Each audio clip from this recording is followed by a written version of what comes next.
ลมแห้งแห้งกราบสวัสดีเด้อพี่น้องออกล่าหากงหากบเด้อพี่น้องไปไปเสียวตุยเบาเบาน้ำ74 ลีโอพี่น้องกบอีหลีเบาน้ำกบมานกบแล้วตัวแรกแหกมานลูกมากก็ได้โลดคือสิมานแท้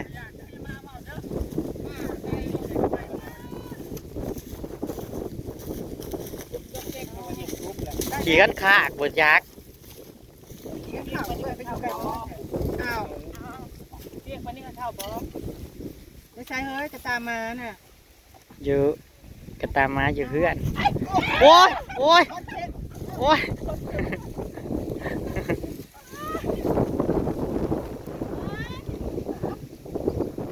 ได้กบไปให้แม่ข่อยแล้วพี่น้องตัวเล็กแหกมาน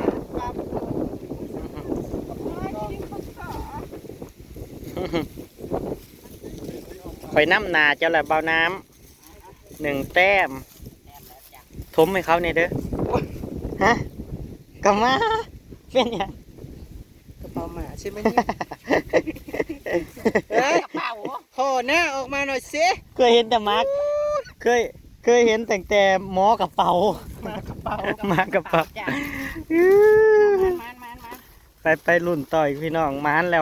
ว1 แต้มแล้วพี่น้องได้1 แต้มแล้วถ้ามีหู้นะมีโลดพี่น้องกบนะถ้ามันมีหู้นะเมื่อรุ่นกันมือนี่แม่นั่งสินการสีมานบอพี่น้องคือมือน่ะนั่งมาแห้งนั่งได้หู้ละ2 โต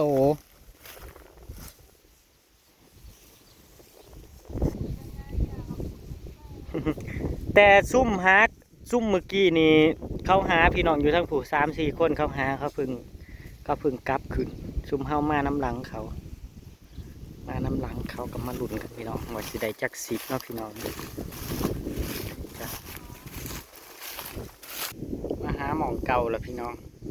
หม่องที่เฮาขุดมือนั่น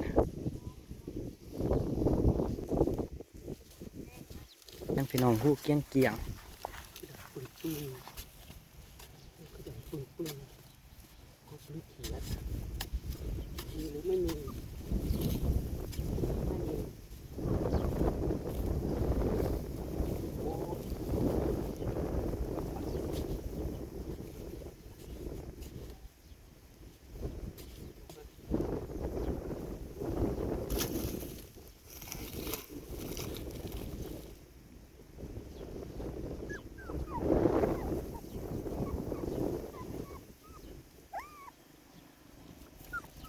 กบป่ะโอ้ยทางใดกบพี่น้องทางใดกบเบาใส่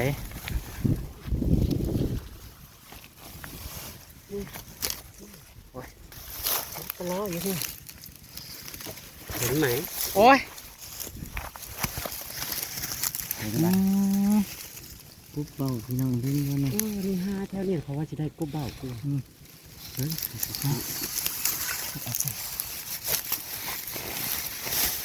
เห็นว่าพี่น้องอันนี้เห็นแต่หัวนะยังไงมันหมูอยู่หมูตัวใหญ่อะดิ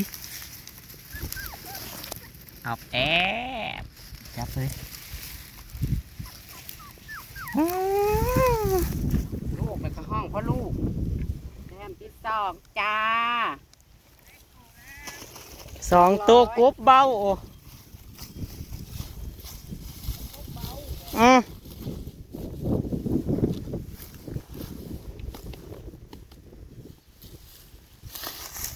เพิ่นยามแล้วบัดนี้ เพิ่นยามแล้วเพิ่นได้กบเบาแล้วเพิ่นยามแล้วบัดนี้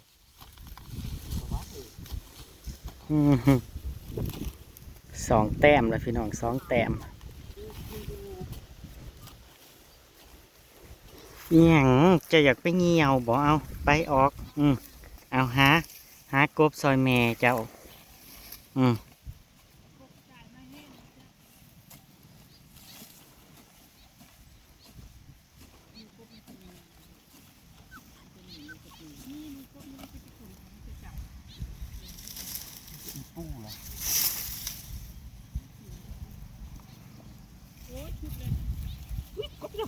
อ้าวกบอีกแล้วกบอีกแล้ว ลูกเบิ้ง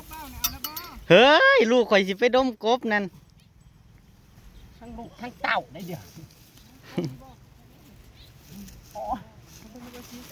กบลงแล้วกันนะลูก อี๊ดอย่าเฮ้ยห่วยอย่าให้มันดมมันสิวินข้าว มันจิมินข้าวตัวที่ไม่ใส่กบเบานะเอาหน้าได้ นี่เด็กกบเบานี่เด็กเห็นเด่นแต่เบามัน สองตัวผู้ ได้หมองนี่ได้2ตัว เกินหมูได้เนาะใส่กบเบาน่ะตัวนี้บ่มันเบานั่นนะเบานะ เห็นเด่นละเบามันน่ะ หน้าลมนี่ให้หน้าลมนี่เอาให้คอยนะครับถ้ากบเบานะถูกยาละคอยแล้วเบามันนี่ ได้ยักโตเลยเจ้าน่ะเบาน้ำ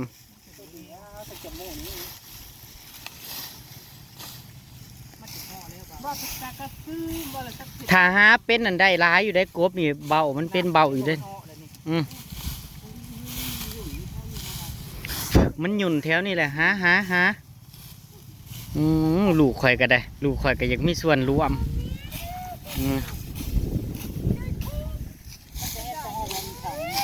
เขียดหน้าใหญ่ไปจับควายออกไปเมื่อกี้เป็นไรบ้างท่าน พอเราว่าซ้ำกู้ไอ้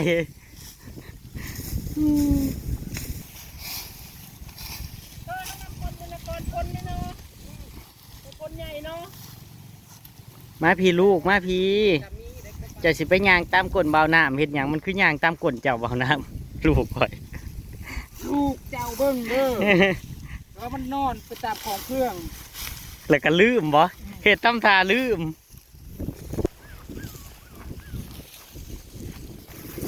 ก็ยังว่าผู้อาร์ตนั่นแหละมันอยู่เป็นเบามาทันละ คิดว่าพวกนี้กบเรื่องที่สี่จะโอ๊ย ตัวที่4พี่น้องโอ้ยลูกกันนะ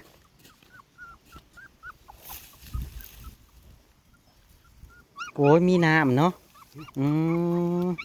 กบมันจะใส่นี่เลยนะ ตัวใหญ่อยู่ไหนอันนี้หูเขาเห็นนะไปเบิ่งตัวที่4พี่น้องรุ่นครับพี่น้องอย่ามันเป็นเบาเด้อเพราะว่ามันยังมาทันละออกเบาแบบนี้สู้อ่ะเจ้านั่นสู้เอาเสียมเจ้านั่นสู้เอาเบิ่ง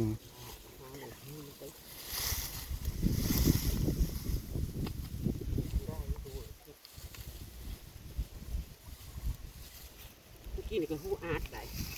กับมือเราไม่เซี่ยวคูดกับหูอาดที่เราได้เด้อที่หามือนั่นนะกับหูอาดคือกันมันเป็นหูอาดกบเบา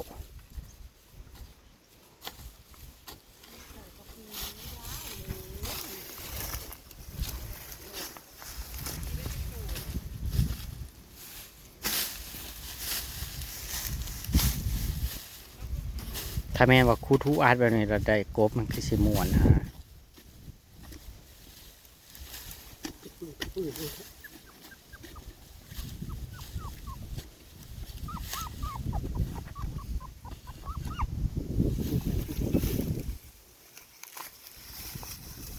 พอเห็นหนวดมันโอ้ยลูกก็จะเป็นสอ มันห่อนแดด แงนกบอิลีประจักคือกับปืงแท้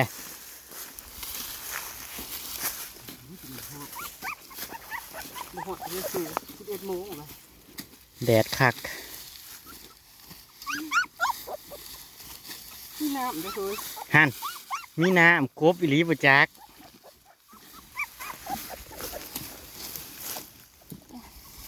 กูนั่งแข็งแล้วนึ่งเอาไว้หนวดมัน บ่มีอะลีบ่ อีหยังบ่มีแต่กระปูแท้มีแต่กระปูนี่บ่กระปู เบิ่งดีๆได้ยันว่ามันลบมันหลีกตั้งปืงแท้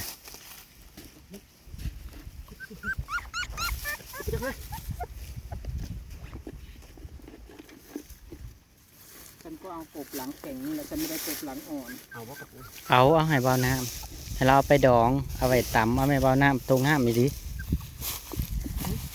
เป็นจังนี่เนาะ มีตื่นเต้น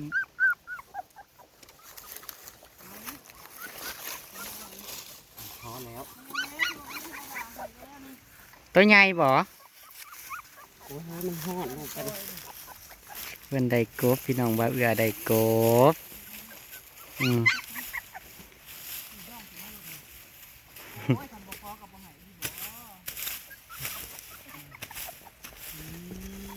อืม ไงบ่ พวกเพิ่นม้านแล้วพวกเพิ่นม้านแล้วสองเท่าอืมจังได้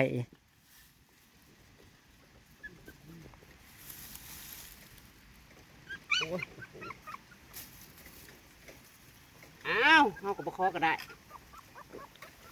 อ้าวได้อีกแล้วอืมอืม แต้มที่5จะโอ้ยลูกเจ้าลูก ได้5 ตัวพี่น้องได้5เบาน้ำมาเอาแม่กบหลังแข็งนี่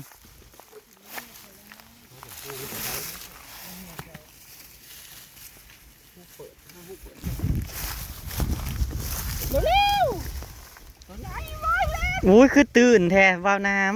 ำอยู่ในหูอยู่ในน้ำก็มีกบ มันอยู่ที่หูน้ำอยู่แล้ว ทีเดียวไม่ใช่คิด อ่ะ ก็น้อย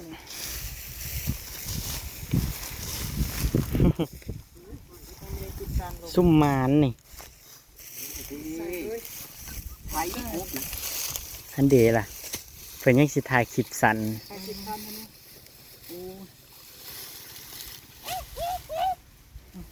มาลงพี่ อยาจะเอิ้นลูกคอยอืม ตกใจดิกบตัวที่3 เจ้าบ่ได้ฮักขาบ่เว้าน้ำ ตัวที่3 เพิ่นบ่ได้ฮักขาเพิ่นจะเอาลงมาให้แม่เพิ่นนี่พี่เนาะเพิ่นก็เลยบ่ฮักขาส่วนนี้กบหลังแข็งสิเอาไปดองอืม พูดมาผนัง6 โมกอยู่ คันเว้าก็หาปืดหาปะปืดหาอยู่ได้น้ำนี่ปะ ผนังนี่เขาพูดมาผนัง6 โมกอยู่ตัวใหญ่มันบ่เต้นมันซื่อๆอยู่โอ้ยชัวร์แต่เอ้าเขากระตีนปืดมาผนัง6 โมกอยู่เต้นข้างหน้าสุดเนาะเบิ่งเขาลิโอก็ยังพลาดไปในนี้อยู่ยกหูเฮ็ดอะไรกะหากบบ่นี่นะ กบเบ้ามันบ่เห็นบ่ฝั่งไทยเขาก็หากันจังซี่ มื้อนี้ข่อยบ่เอาเด้อข่อยบ่อยากเด้อมันกินข่อยบ่เอากบ มื้อในวันศีลบ่เอาบ่น่าบ่มาน แต่มันกินแต่ยามันทำบ่ได้คักขามันเนาะยาของมัน คอยได้หาโต้คอยพัดฮักเด้ โตเลย อืม เห็ดมันลอยจนนั่นมาจกหูจกข้าวกินข้าวเห็ดกูก็เห็ดแต่กระปูบ่อยโอ้ นั่นเป็นซองเอื้อได้เป็นแน่บ่ ความพยายามอยู่ที่ไหนความสำเร็จต้องอยู่ที่นั่น พูดเอากระปูเรียกไปให้น้ำดอง ปีดเจ้าขึ้นน้ำแต้มสิทอกันกับข่อยละอีกตัวเดียว แม่กระปูไปดองเอาพูดนี่ก็จะจะก้าวตัวนี่กบนี่ พูด มึงพาจกเขาจกเบิ้งไม่ใช่กระตันนะกระปูนี่ มือนี่เจ้าบ่ได้มานเพราะโตได้ไม่เสียว คอยบ่อยากได้คอยว่ามันสิ้นแล้วคอยบ่อยากจับกบ กินแล้วเขาบ่เอาได้รีบ ที่ต้มเส้นเนื้อ เบาเรือ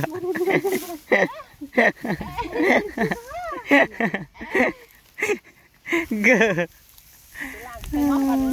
ขนาดจุกเองยังเสียงห้องอย่างสี่ถ้าเกิดว่าโดนจุกสิเสียงห้องอย่างใดปะปะ5 ตัวได้กบ5 ตัวพี่น้อง จะเป็นทุกคนเนาะ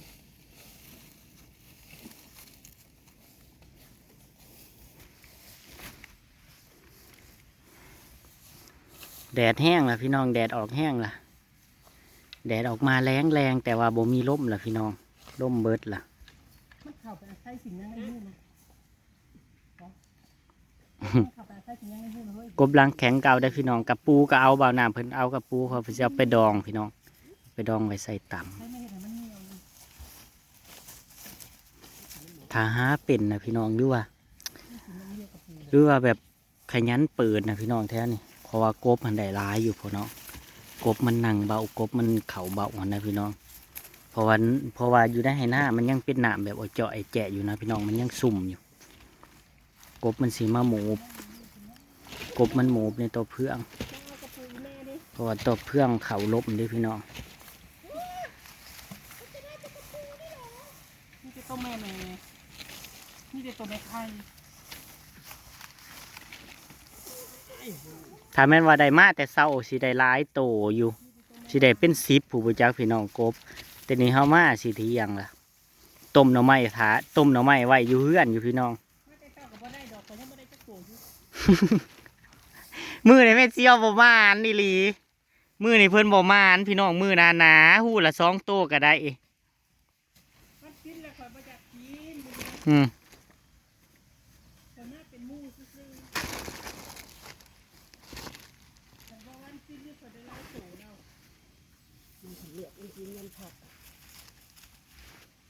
นี่ก็จะมีกับบ่มีแบบนี้นะปูนเอาให้น้ำไปนี่คือออกบ่ ข่อยย่างไม่ได้มันเจ็บคอข่อยเขาเลยไม่ตัดต่อเพิ่มนี้ ชวน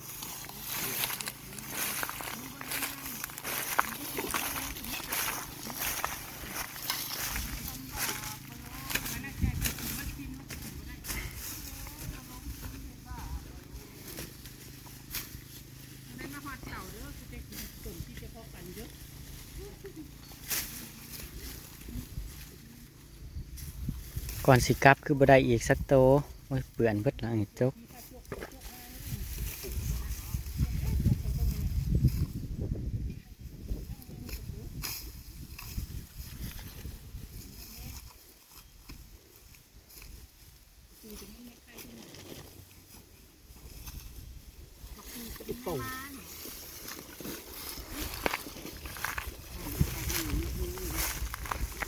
มาทางนี้คือบ่มานแล้วบัดนี้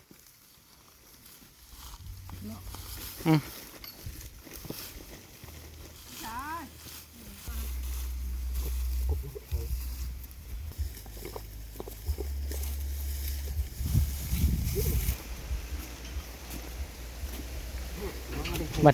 ดพ่อแดดบดแต่ว่าบัดพ่อแดดบดแล้วก็ล่มมากพี่น้องล่มมาก เขาได้หาเขาได้หู ได้หาโตนั่งเห็นกบแล้วพี่น้องนั่งได้กบแล้วเอานี่ได้เฮ้ยพูดนี่จะแง่หรอเปล่าพีทูนี่มึงเนี่ยเอามองเนาะ เขาได้เหือก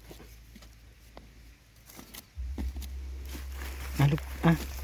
หาดมไป ผู้ใดมีกบหาดมไว้ จักลูกจักเต่าพี่น้อง ไปแซกเอาไปน้ำพี่น้องเอ้ยบ่ได้ทิมบ่ได้ป้าเพิ่น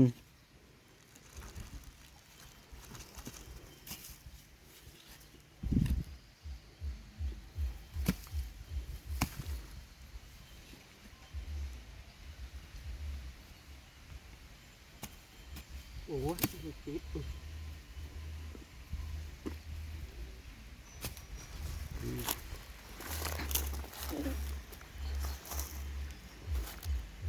กบหลังแข็งอะ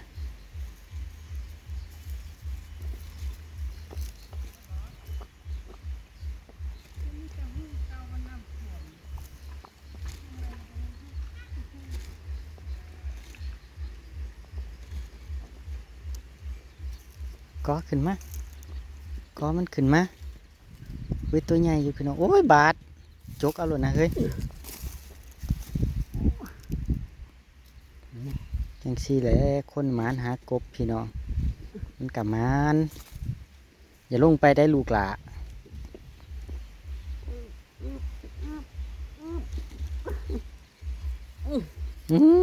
ตัวใหญ่อยู่พี่น้อง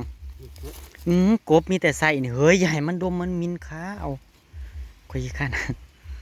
เขาบ่ได้อยากเลี้ยงกบหาให้มันมานกบเด้ ให้มัน ที่หกแล้วทุกคน เอาผักขะแยงใส่เอาผักขะแยงใส่เนี่ยผักขะแยงก็งามพี่น้องเลยได้6ตัวซุ่ม2เท่าได้5ตัวพี่น้อง 2 เท่าได้5 ตัวเฮาได้6 ตัว มีแต่ตัวใหญ่ๆเอียบๆปะรุ่นต่ออีกสมาหลายแต่สะอ้อนเด้นี่พี่น้องนี่แต่ตัวงามๆงัวเถิกอะคืองามแต่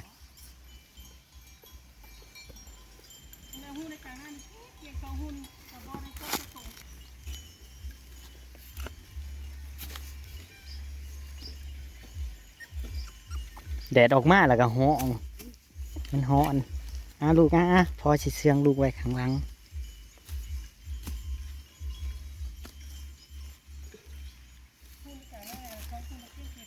กบอะไรบ่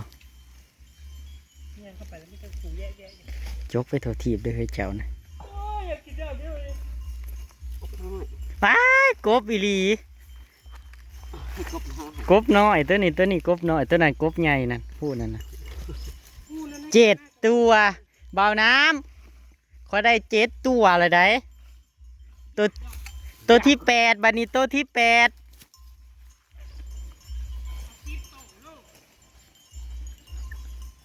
บ่มีบ่เฮ้ยผู้เกี่ยงกระดอประมาณกบ อีดสอนงัวเต็มทงไปตัดซ้ำสิเอาขี่งัวซ้ำสิง่ามเขาพี่น้องมันมากินแล้วมันก็ขี้เพิ่นหากบประมาณในนั่งสีการบ่เอาเจ้าบ่กินกบมื้อนี้วันศีลบ่กินกบ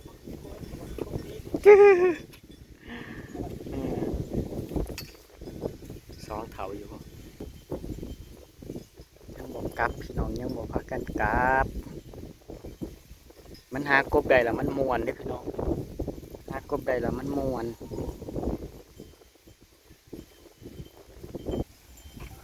อีดมานแล้วพี่น้องมาทางในแม่เสียวตุยเพิ่นก็ได้เห็นกบคือกันแป๊บหนึงแม่เสียวตัวที่ 82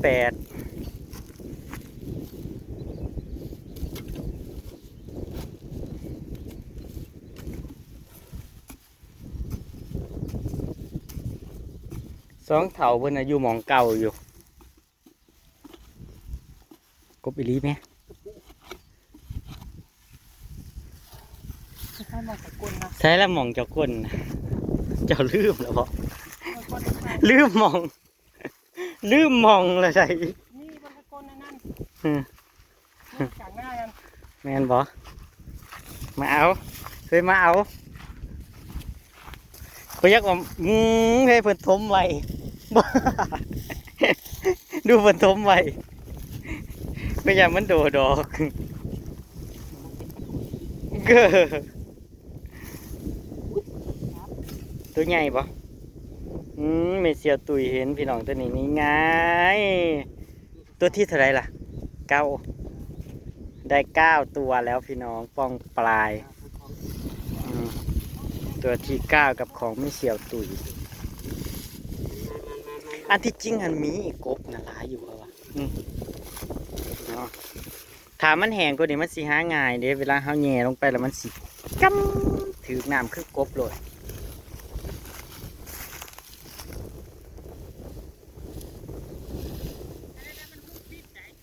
แม่นบ่ผู้ปิดก็มีกบขั้นสั่นก็หาเคลียร์หาผู้ปิดพี่น้องกบอีกแล้ว ได้กบอีกแล้วตัวที่10พี่น้องสรุปก็คือได้10 โตพี่น้อง10 โต10 แต้มพี่น้อง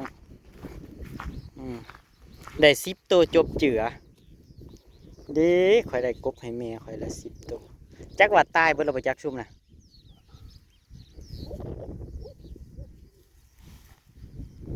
ตัวใหญ่ปะพี่น้องตัวใหญ่อยู่สอนกันบ่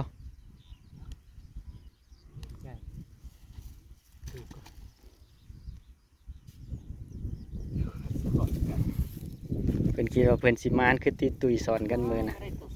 10 ตัวพี่น้อง10 ตัวรุ่นอีกพี่น้องกำลังเดินทางกลับเลยพี่น้องเลยรอขึ้นนะครับพอบ่มีเมื่อกี้นี่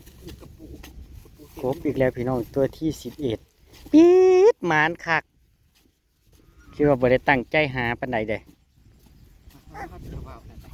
บ่ได้ตั้งใจหาปานใดเลยพี่น้องได้11ตัว อันนี้คือตัวที่11 2เท่าเพิ่นก็สิได้หลายอยู่แล้วหั่นบ่ได้มายังอยู่หม่องเก่าอยู่ ลูกกับห้องพ่อลูก ลูกกับเมื่อนี่ก็เสียวยาปลาร้าให้กินนั่นแหละแม่นอยู่บ่ละกบอืมตายบ่ตายหรือบาด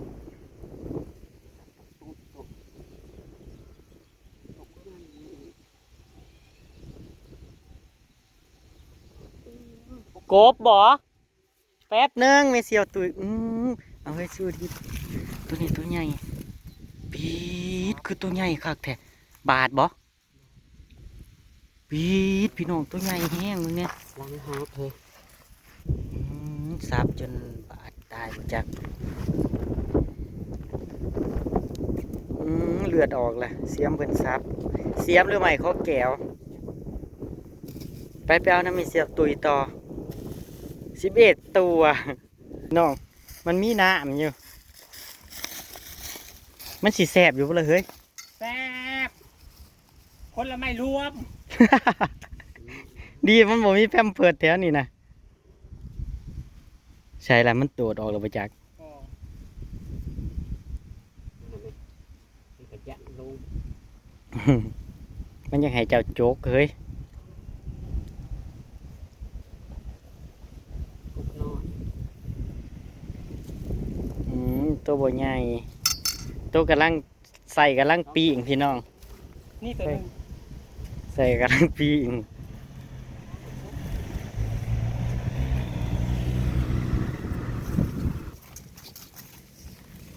13ตัวพี่น้อง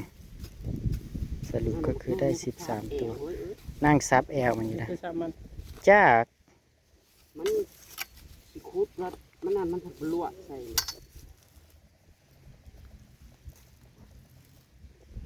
ช่องเท้านักกระซูบถอย อยู่หมองเก่าอยู่บ่ได้มาสงสัยได้กบหลายโตบ่ได้ฮะ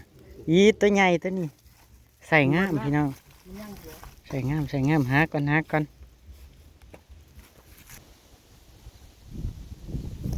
กบบ่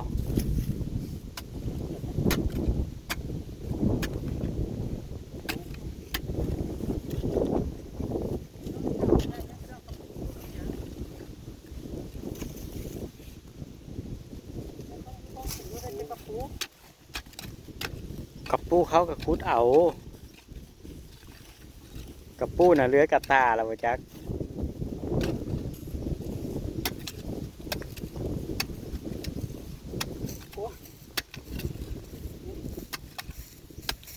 คุดแล้ว เอาดาวดาวอะไรกับปูเล็กก็กบบ่ ทั้งกบทั้งกับปูปูยังอยู่หมองเก่าอยู่2เท่าพุ่นนะพี่น้อง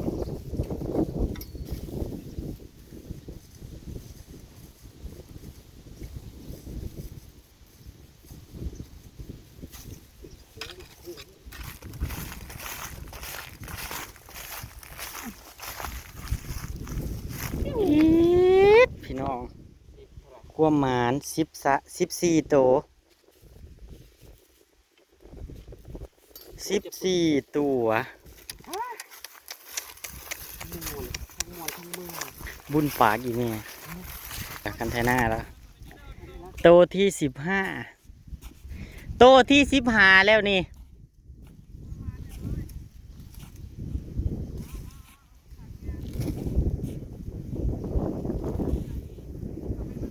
ขาดคันไทยหน้าพ่อใหญ่หนวกบ่เป็นหยังเราบอกว่าหาเอาโลดแล้วว่ากบน่ะพ่อใหญ่หนวกว่า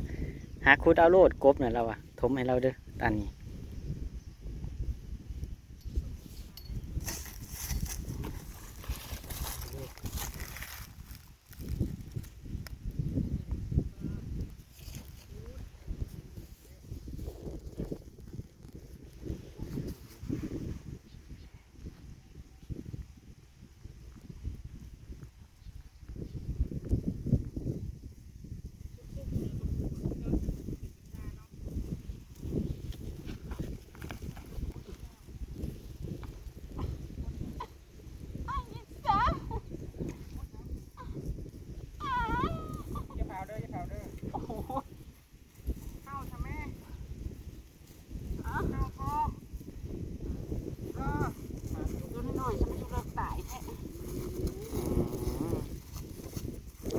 ตัวที่15 เจ้าปูมานปูเป้านะไปหาตามรถเกี่ยว ได้จักตัวซุมเจ้า ได้ นะ 45โตเลยแต่ว่า หานไม่เสียวหู้ได้ตีนเจ้าน่ะเกลี้ยงขนาด ว่าเพื่อนว่าอันมันนั่งเดี๋ยวสิ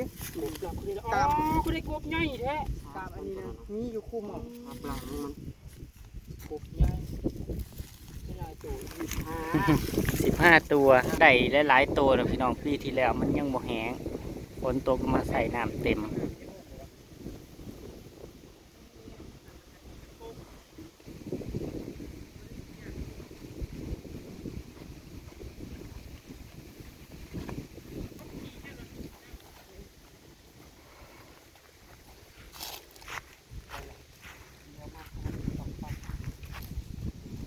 จะยังสิหาอยู่บ่เฮ้ยสรุปเบาน้ำเพิ่นได้7ตัวพี่น้องเบาน้ำก็เบา2 เท่าเพิ่นได้7ตัวตุยเมเซียวตุยได้3ส่วนเฮาได้12ร่วมกับของเมเซียวตุยก็เป็น15พี่น้องสรุปก็คือได้15ตัวใช้เปิดเอาเบิ่ง ทั้งมวยทั้งเมือนมันนี่นะ ทั้งมวนทั้งเมื่อย ไงโอ้ยอันนี้ไปฝากย่าก่อนนะชวนพี่ปีใหม่รอบหน้าละกัน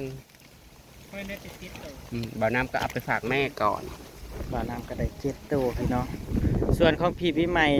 ล่อก่อนเพอมันยังสิมีโอกาสได้หาหลายอยู่พี่น้องกบหลังแข็งใช้กบจริงน่ะกบหลังอ่อนนั่น บริหารขาได้เลย โอ้บ่าวน้ำเพิ่นบ่ได้ฮัก 1 2 3 เห็นอยู่ โอ้ยบ่เห็นซ้ำ เอาจะบ่เบิ่งดอกถ้าสิเปิดขนาดนั้น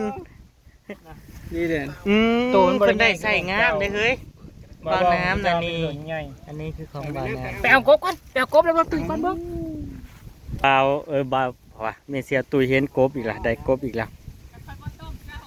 เอา เขายังจะต้มนะ เอาเฮ้ยจบ ไปติดตามคลิปหน้ากันแล้วกันพี่น้อง